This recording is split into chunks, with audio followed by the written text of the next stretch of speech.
A cup of coffee costs you $3. The beans, the milk, the cup, the lid, all of that costs the cafe about 40 cents. So, the owner is making $2.60 of pure profit every time you order a latte, right? Wrong. Dead wrong. In the next few minutes, I'm going to show you why cafes, one of the most romantic small businesses on the planet, actually run on razor-thin margins, why most of them quietly close within the first 2 years, and why the ones that survive are playing a completely different game than the one you think they're playing. By the end of this video, you'll understand cafe economics better than half the people who actually open one. Let's get into it. Picture Olivia, 28 years old. She's worked as a barista for 6 years. She makes the best flat white you've ever had, and she's saved up $18,000. Her dream? Open her own little cafe. Exposed brick walls, soft jazz, her name on the sign. Olivia thinks the hard part is behind her. She knows coffee. What she doesn't know yet is that running a cafe has almost nothing to do with coffee and everything to do with numbers. Let's walk through Olivia's first year, step by step, and let the numbers tell the real story. The dream versus the spreadsheet. Olivia finds a small space, 900 square feet on a decent street, not the busiest, but walkable. Rent, $2,800 a month. Before she sold a single espresso, here's what she has to pay for. Espresso machine and grinder, $11,000. Furniture, counters, shelving, $7,000. Renovation and signage, $9,000. POS system and software, $2,000. Initial inventory, beans, milk, cups, syrups, $3,000. Licenses, permits, insurance, $2,000. Added up. That's around $34,000, almost double what Olivia saved. This is lesson number 1. The cafe business doesn't ask what you can afford. It asks what the market requires. Most new owners either borrow the difference or start under-equipped, cutting corners in ways that hurt them later. Olivia takes a small business loan for $18,000. Now she's not just running a cafe. She's running a cafe with a monthly loan payment hanging over her head before she's even opened the doors. The myth of the $3 latte. Here's where most people get it wrong, and it's the same mistake Olivia almost makes. She sells a latte for $4.50. The direct cost, the coffee beans, the milk, the cup, the lid, the sleeve, comes to about 70 cents. That's called the cost of goods sold, or COGS. $4.50 minus 70 cents equals $3.80. Feels amazing, right? That's an 84% margin. But here's the trap. That math only counts what's in the cup. It ignores everything that makes the cup possible. It ignores rent. It ignores Olivia's barista, James, who she pays $15 an hour. It ignores the electricity running the machine, the water, the trash pickup, the Wi-Fi for customers, the napkins, the music subscription, the insurance, the loan payment, and, most importantly, it ignores Olivia's own time. This is the single biggest misunderstanding in the cafe business. Gross margin is not profit. Gross margin is the gap between what a coffee costs to make and what you sell it for. Profit is what's left after every single bill in the building gets paid. And in a cafe, those bills are relentless. Let's actually build Olivia's monthly numbers together, because this is where the real story lives. Building the real monthly numbers.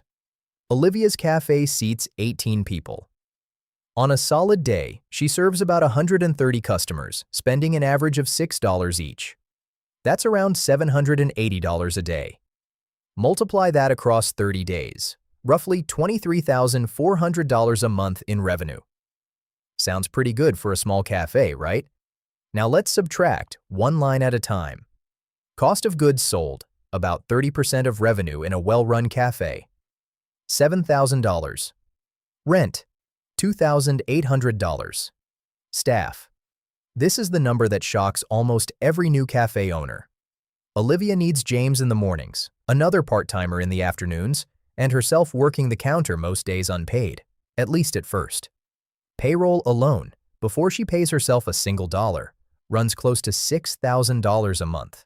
Utilities, Wi-Fi, music licensing, waste removal, around $900.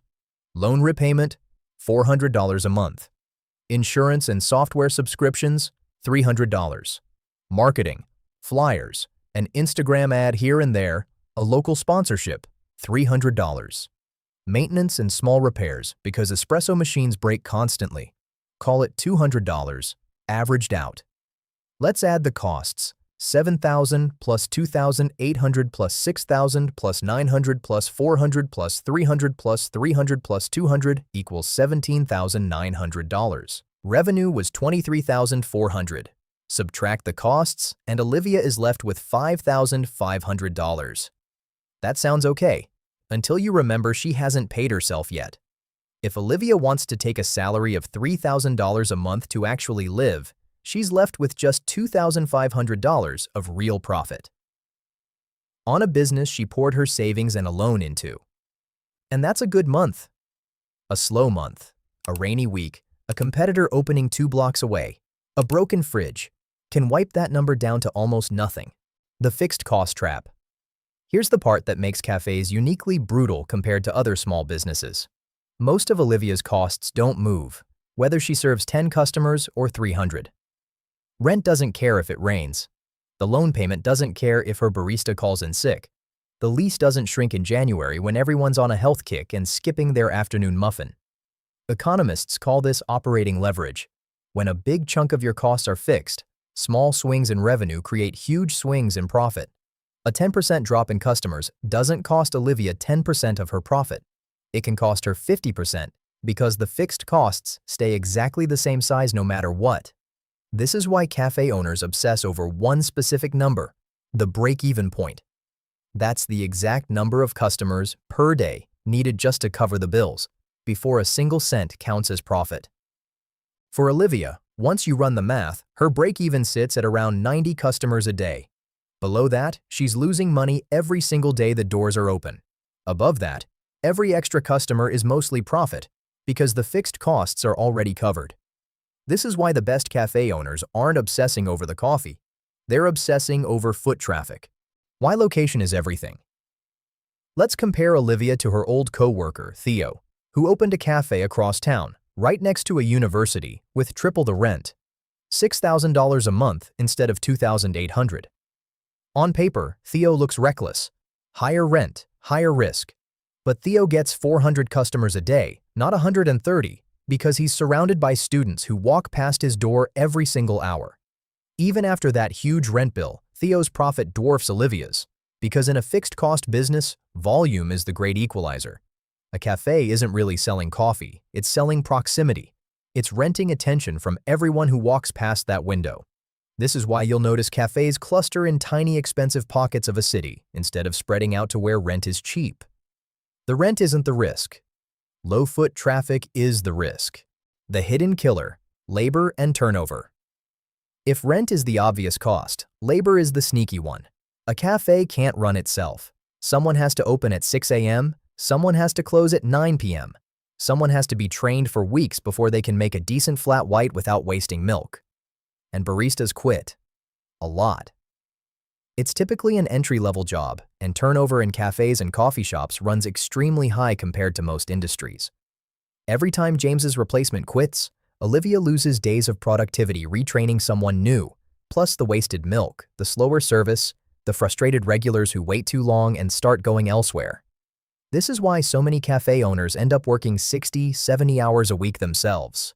Not because they love pulling shots at 6 a.m., but because paying for reliable, trained staff eats so deeply into that already thin margin that doing it themselves is often the only way the math survives. How cafes actually get rich.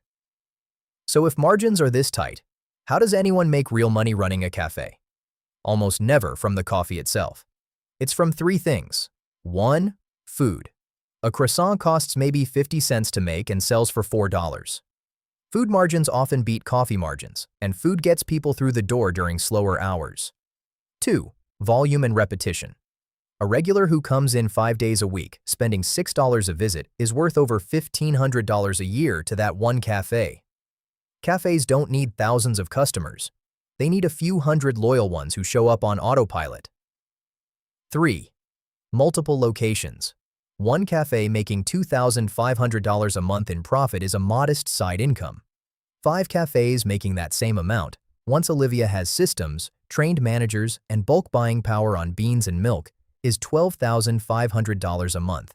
And each new location costs less to open than the first, because the brand, the recipes, and the training are already built.